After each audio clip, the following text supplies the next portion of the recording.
د یو وخت کیسه ده. په یو کلي کې د بیټو او میټا په نوم باندې دوه ورونه وو. دوی خپلو ښځو او پلار سره په یو کور کې ژوند تیرولو. د دوی پلار یو ډیر ښه نیک انسان و.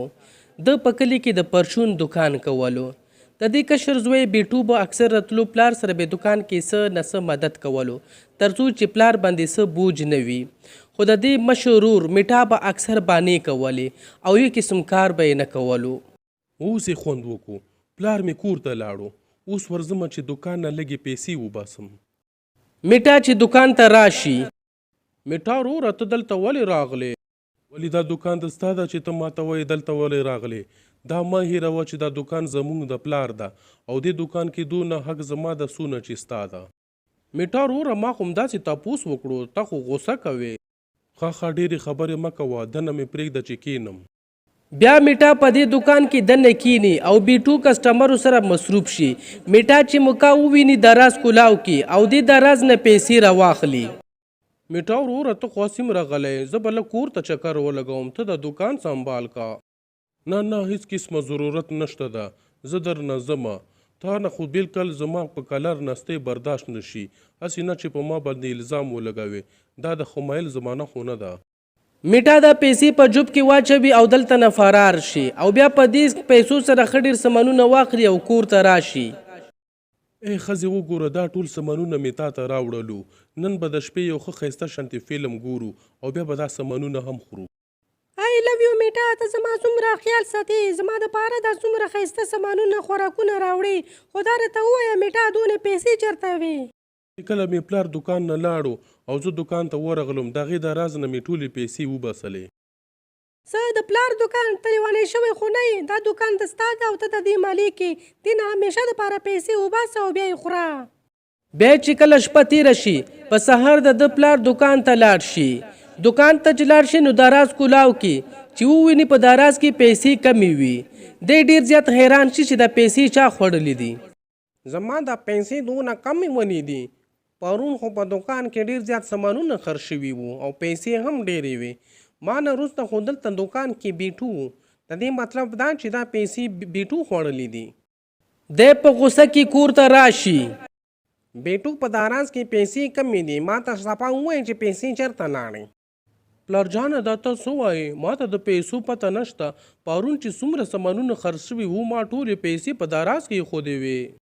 دروغ مه وایه بیټو، ته پرون په دکان کې وي، زما ټولې پیسې ما ته واپس کا. پلار جانه په ما یقین وکړه، ما هیڅ قسمه پیسې نه دي پټې کړې. ته میټا ورور نه تپوس وکړه. څه میټا ورور نه تپوس وکړه؟ ته خو داسې خبرې کوې که دا پیسې په ما پټې کړې وي. ما باندې الزامونه مه لګوه. پلار جانه ما تا ته مخکې هم ویلي وو چې دی په دکان کې دننه مه پرېږده، خو تا زما خبره نه منله. وګوره چې اوس یې درته کار وکتلو، اوس یې سمبلوه په خپله. میټا ستا خبره صحیح وه، بالکل ما نه غلطي شوې ده. نن ورځ نه اخوا ته په دکان باندې بند یې، ته د دې غوا غوښایي جوړې کوه او دې نه شوده وباسه او نن نه اخوا به میټا دکان ته ځي. بیا په بله ورځ باندې بیټو د دې غوا غوښیان سپه کوي او دې غوا نه شوده هم وباسي. بیټو لږ زر کوه، دومره سستي خوند نه کوي. نن د ستا ببي ما ته ښه ښایسته شانتې شملې جوړوي. او میټا وروره زه اول تا دپاره لږ شانتې شوده وباسم دې غوا نه او بیا خپل ځان دپاره وباسم. بیټو نن ټول شوده زه کور ته وړم، نن زما خواښې کور ته راځي، هغې ته شوده ډېر مزه ورکوي. خو میټا وروره تا ته خو پته ده چې شوده زما څونه پسند دي، داسې مه کوه، نیمې شودې ته کور ته یوسه او نیمې به زه وڅکمه. ای د شوده بچیه، ډېرې خبرې مه کوه، زه چې درته څه وایم هغه کوه، ټول شودې ماله راکوه شابه. میټا دا ټولې پۍ کور ته یوسي او بیټو دغلته کې په آرام سره پاتې شي. دکه شانتې هره ورځ میټا څه نه څه بانه کوي، ټول شوده کور ته وړي او بیټو ته نه ورکوي. بیټو چې کله کور ته راشي نو ښځه ورته بیا غوسه وي. دا څنګه بیټو، نن دې بیا کور ته شوده رانه وړو؟ ای ښځې زه څه وکړم؟ میټا ورور روزانه یو نوې بانه جوړوي او ټول شوده کور ته وړي، ما ته لږ شانتې هم نه راکوي. بیټو ته د خپل پلار سره خبره وکړه چې میټا ورور موږ ته شوده نه راکوي. سمه ده ښځې، زه خپل پلار ته ورځم، هغې سره خبره کوم. بیټو خپل پلار ته ورشي او دې ته د میټا په باره کې ووایي. سمه ده بیټو، تو کور ته ورشه، زه ماښام راځم، څه نه څه فیصله کوم. بیټو واپس کور ته راځي او مخام د پلار هم بیا کور ته راشي. میټا او بیټو تاسو دواړه زما خبرې په غور سره واورئ. زه روزانه د تاسو ټنګ نه ډېر زیات تنګ راغلم. ما یو دا فیصله وکړه چې دا ورځې به د غوا نه شوده میټا وباسي او د شپې شوده چې دي دا به تې بیټو وباسي. بس دا فیصله ما وکړه.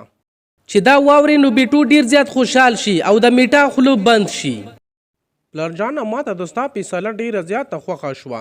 ما ته منظوره ده زه به د شپې غوا نه شوده وباسم. میټا تا ته دا فیصله منظوره ده؟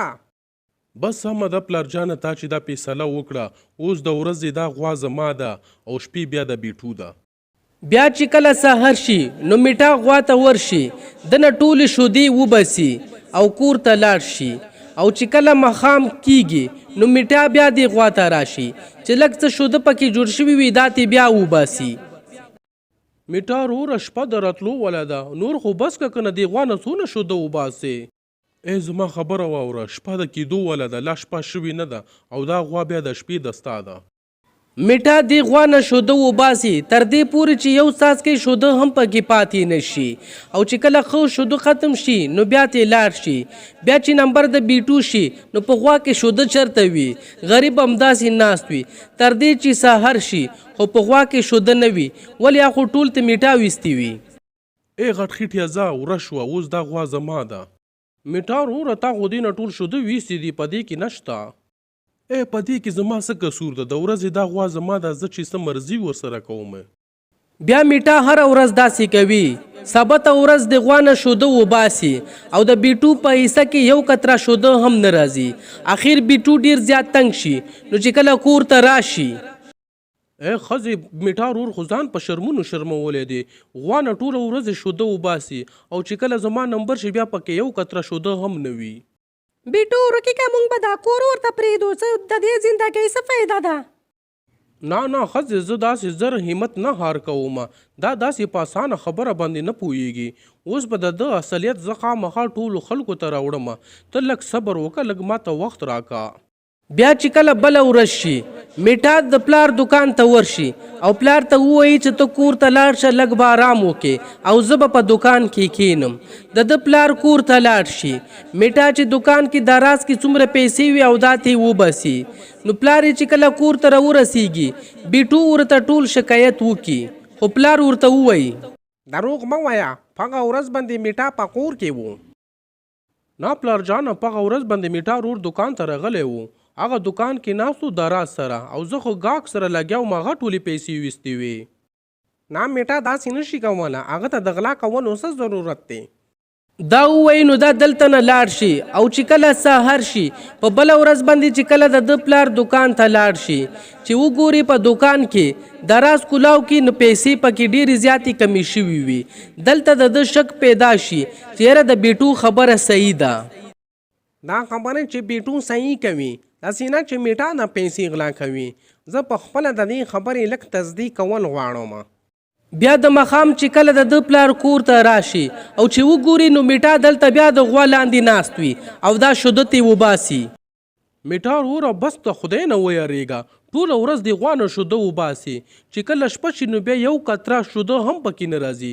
آخر زه به څه کوم؟ ای بیټو نو په دې کې زما څه قصور ده؟ تا اورېدلی نه و چې پلار مې څه ویلي وو چې دا د ورځې زما ده، دا غوا که زه وژنم که مړ کوم یا ته شوده وباسم دا د ورځې زما وي. بیا میټا دا شوده چې وباسي نو دلته نه لاړ شي. بیټو چې کله دلته کینی نو غوا نه د شودو ویستلو کوشش کوي خو په هغې کې شوده نه وي. بچی دا شوده غوا نه نه وځي. او پلار جانه ټولې شوده ته میټا ورور وباسلې، ما د دونه ورځو نه یو قطره شوده هم نه دي څکلې، زما دپاره یې نه پرېږدي. بچی ما ته د هر څه پته ولګېده، ته خفه کېږه مه، سبا به یې درته انشاءالله په ښکاره باندې نه سومه. بیا په بله ورځ باندې میټا چې کله دکان ته لاړ شي نو بیټو او د پلار ورته لږ شانتې دلته پټ ولاړ وي او چې وګوري میټا د راز کلاو کې او دلته نه پیسې وباسي. په دې وخت کې پلار ورته دکان ته راشي، میټا چې وویني نو ډېر زیات ویریږي. بچی ته دومره پریشان ولې شوې؟ خیر خو وي؟ ای پلار جانه ښه ده چې ته راغلی، اوس دکان ته غل رغلی و، ټولې پیسې هغه وویستلې، ما په ډېر مشکل سره خپل ځان بچ کړو. بچی ما پټ پټ کتلې دې دکان ته یو غل هم نه دی راغلی او د راز نه پیسې هم تا وویستلې. او پلار جانه لږ شانتې د پیسو ضرورت و دې وجې نه هغه پیسې ما ویستې وې. د دې مطلب مخکې پیسې هم تا ویستلې او ما شک په بیټو باندې کولو. ته خو ډېر زیات غل وخاتې. نن ورځې ناخوا ته او د ستا ښځه چې په دې کور کې ونه وینم. ای پلار جانه داسې مه کوه، زه به نن نه پس داسې هیڅکله نه کوم. ته چې په دې کور کې پاتې شې نو بیا به داسې نه کوې که نه. خپل سامانونه دې تاړه او دلته زما کور نه ورک شئ. دی بیا نصیبه کینچی او میټا د کور نه وشړي او دغه غوا د بیټو په نوم باندې کې. زمونږ د ویډیو مقصد دا دی که دوه وروڼه نو درېیمې حساب. انصاف هر چا سره پکار دی، که رور سره وي که چا سره وي. بېانصافي هیڅکله مه کوئ. که چېرته زمونږ ویډیو ستاسو خوښه وي زمونږ چینل سبسکرایب کړئ او ویډیو لایک کړئ او موږ ته کومنټ کې ووایئ چې زمونږ ویډیو څنګه وه. مننه.